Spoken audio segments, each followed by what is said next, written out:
ధర్మరాజు చెప్పనంటే గన అబద్ధం లాంటి కానీ అబద్ధం చెప్పు అని చెప్పి శ్రీకృష్ణుడు ఆయనతో అశ్వత్థామ అనే పేరు గట్టిగా బలికి అత కుంజరహ మెల్లిగనమన్నాడు.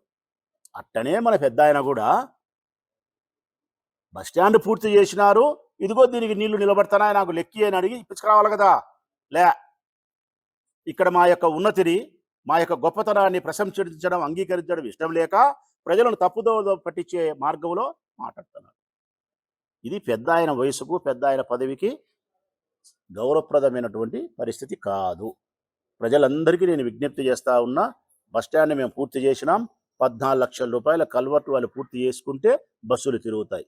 శాసనసభలో ఆయన సించి ఆరేసినది ఏంటంటే వాళ్ళ యొక్క తప్పిదానికి ఈ ప్రభుత్వంలో డబ్బులు అడుగుతున్నాడు.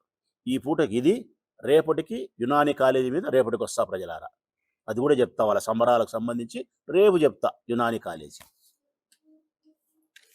రూపాయలు ఆడపిల్లలకు ఇచ్చే డబ్బులు నిధులుండాయా? నిరుద్యోగులకు ఉద్యోగం ఇప్పిస్తాం, ఉద్యోగం ఇప్పించలేకపోతే ప్రతి నెల 3,000 రూపాయలు ఇస్తామని చెప్పినారు.